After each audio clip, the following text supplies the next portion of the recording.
আসসালামু আলাইকুম everyone, welcome to my YouTube channel. Hi দেন আপু একটা হাই। আজকে আমরা যাচ্ছি মার্চ ফর গাজাতে। তো আপনাদের সকলকে আহ্বান রইল, আপনারা সকলেই তাড়াতাড়ি 3টার দিকে চলে আসেন শাহবাগে।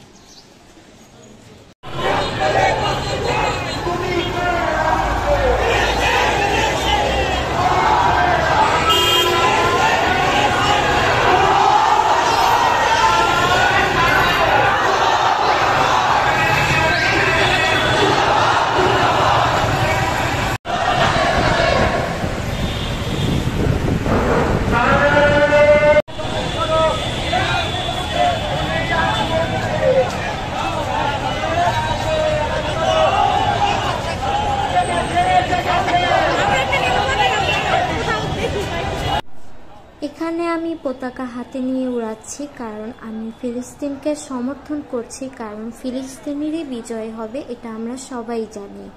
ইনশাল্লাহ ফিলিস্তিনের বিজয় খুব তাড়াতাড়ি হবে।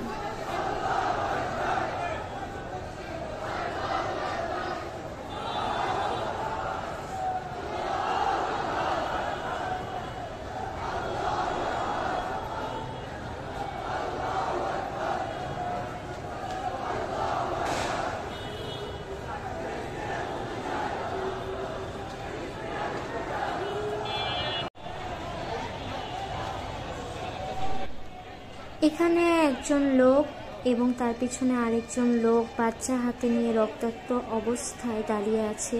এখানে তারা বোঝাচ্ছে যে ফিলিস্তিনের অবস্থা এখন মর্মান্তিক। ইসরায়েলিরা তাদের উপর হামলা করছে, তাদের বাড়ি ঘর সব কিছু লুটপাট করে দিচ্ছে, সব কিছু বোমা মেরে ধ্বংস করে দিচ্ছে। তো আমরা চাই খুব তাড়াতাড়ি ফিলিস্তিন এই সব ভয়াবহ মর্মান্তিক অবস্থা থেকে খুব তাড়াতাড়ি মুক্তি পাক। আমিন।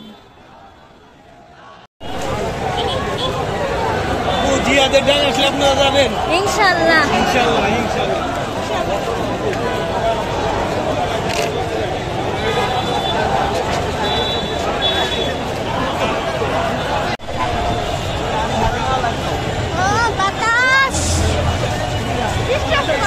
উনি বাতাস দিতেছে, দেখো কত সওয়াবের একটা কাজ করতেছে। তাই তো বলি বাতাস আছে কই থেকে। বাংলাদেশের মানুষ কত সহযোগিতাপূর্ণ, সবাইকে শরবত খাওয়াচ্ছে, কারণ প্রচুর গরম পড়েছে। আল্লাহ তাদেরকে সাহায্য।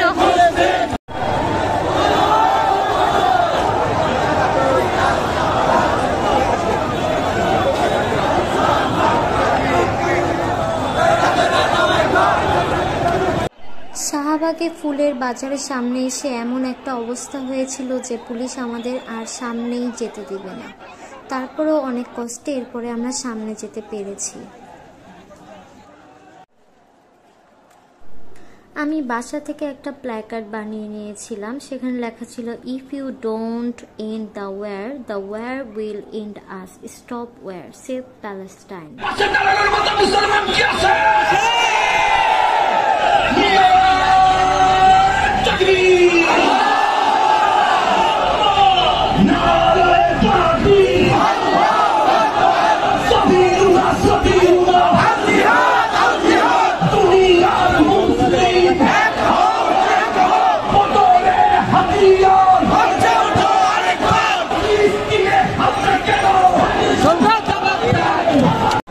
আমরা এখন আছি শাহবাগে। শাহবাগ পার হয়ে ভিতরের দিকে আসছি। এরপরে চেষ্টা করব সরোয়ার্দী উদ্যানে যাওয়ার জন্য। আজকে আমরা ফিলিস্তিনের পক্ষে হয়ে দাঁড়িয়ে এখানে এসেছি। ইনশাআল্লাহ ফিলিস্তিনের জয় হবে ইনশাআল্লাহ। আমরা সরোয়ার্দী উদ্যানের গেটের সামনে দাঁড়িয়ে অপেক্ষা করছি কখন গেট খুলে দিবে। ওখানে হচ্ছে জনগণরা ইট দিয়ে গেটটি তালা ভাঙার চেষ্টা করছে। অবশেষে অনেকক্ষণ পরে গেটটা খুলে দেয় এবং আমরা যেতে পারি। আমরা যেতে যেতেই দেখি যে সবকিছু শেষ হয়ে গিয়েছে, সবাই বাসায় রিটার্ন করছে। এখন আমরা ভেতরে যেয়ে কিছুক্ষণ রেস্ট নিব। আমরা ভেতরে এসে অনেকক্ষণ লেবুর রস ট্যাং খুঁজি, কিন্তু এখানে কোনো কিছুই পাই না, কারণ সব মানুষ এসে আগেই খেয়ে শেষ করে ফেলেছে। তো আমাদের ব্যাড লাগে এখন। আপনাদেরকে আজকে এমন একজন মানুষের সাথে পরিচয় করিয়ে দিব যে হচ্ছে ফিলিস্তিনে জিহাদের ডাকে যেতে প্রস্তুত, নিজের জীবন বাজি রেখে। এই যে আপু, সে হচ্ছে ঢাকা থেকে বাংলাদেশ থেকে সে ফিলিস্তিনে যাবে, কিন্তু শেওড়াপাড়া থেকে সে সরোয়ার্দী উদ্যানে যেতে পারে না, যেতে রাজি না। আমি নাকি তার চাকরি খেয়ে দিছি। এরপর আমি সরোয়ার্দী উদ্যানের ভেতরে ফাঁকা জায়গা পেয়ে সামনে হাঁটা শুরু করলাম, কারণ এই ভিডিওটা আমি স্মৃতি হিসেবে রাখতে চাই। এই ভিডিওতে আমি ফিলিস্তিনের পতাকা গায়ে জড়িয়ে বাংলাদেশের পথ ধরে সামনে এগিয়ে যাচ্ছি ফিলিস্তিনের দিকে। যদিও বা ইসলামে মেয়েদেরকে জিহাদের কথা বলা হয়নি, যদি কোনোদিন যাওয়া সম্ভব হয় তাহলে ফিলিস্তিনে যাব ইনশাল্লাহ। আপনারা সবাই ফিলিস্তিনের জন্য দোয়া করবেন যেন তারা খুব তাড়াতাড়ি এই অত্যাচার থেকে মুক্তি পায়। Boycott boycott boycott boycott boycott boycott boycott boycott boycott boycott. আসেন মামা।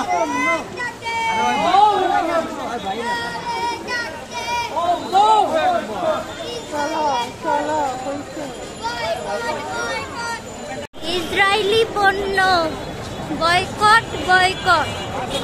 ইসরায়েলের চামড়া তুলে দিব আমরা। এখন আমরা বাসার দিকে যাওয়ার প্রস্তুতি নিচ্ছি। এই কর্মসূচি থেকে কি বার্তা দিয়ে যাচ্ছেন বিশ্ববাসীর কাছে? আমরা চাই যে ফিলিস্তিনকে একটা স্বাধীন রাষ্ট্র হিসেবে ঘোষণা দেওয়া হোক, আর এই যুদ্ধ বন্ধ হোক, আর ফিলিস্তিনের বিজয় হোক। আচ্ছা, এছাড়াও কিন্তু আরব বিশ্বের অনেক দেশ রয়েছে যারা নীরব ফিলিস্তিন ইস্যুতে, এই বিষয়ে কি বলতে চান? বলবো তাদেরও সবাই একসাথে দল বল নির্বিশেষে সবাই যেন একসাথে হয়ে ফিলিস্তিনের পাশে যেন দাঁড়ায়। আচ্ছা, এই প্রোগ্রাম মাস্টার কাজে অংশগ্রহণ করতে পেরে আপনার কাছে কেমন লাগছে? আলহামদুলিল্লাহ, অনেক ভালো লেগেছে। কোন ধরনের বিশৃঙ্খলা পরিলক্ষিত হয়েছে? না না, কোনো বিশৃঙ্খলা ছিল না। আমরা বাংলাদেশের সকল মানুষ চাই যে প্রতিটা দেশ থেকে ফিলিস্তিনকে স্বাধীন রাষ্ট্র হিসেবে ঘোষণা দেওয়া হোক, আর এই যুদ্ধ বন্ধ হোক, আর ফিলিস্তিনের জয় হোক। আর যেসব দেশগুলো এখনো চুপ করে আছে, নীরবতা পালন করতেছে, আমরা চাই তারা সবাই দল বল ধর্ম নির্বিশেষে যেন এক হয়ে ফিলিস্তিনের পাশে দাঁড়ায়। তো আপনাদের সবাইকে ফিলিস্তিনের পাশে থাকার জন্য আহ্বান করা হচ্ছে। এখন আমরা বাসায় চলে যাচ্ছি। আপনাদের সাথে দেখা হবে আবার কোনো একটি নতুন ব্লগে। এই পর্যন্ত আপনারা সাথে থাকুন, সুস্থ থাকুন, ভালো থাকুন এবং নিজেকে সাবধানে রাখুন, কারণ এখন বাংলাদেশের পরিস্থিতি খুবই খারাপ, ভালো না। চুরি ডাকাতি অনেক কিছু হচ্ছে। সবাই সবার টাকা পয়সা, মোবাইল, মানি ব্যাগ সব কিছু সাবধানে রাখুন। আল্লাহ হাফেজ, আসসালামু আলাইকুম। তুমি কে আমি কে? ফিলিস্তিন ফিলিস্তিন, ইসরায়েলের চামড়া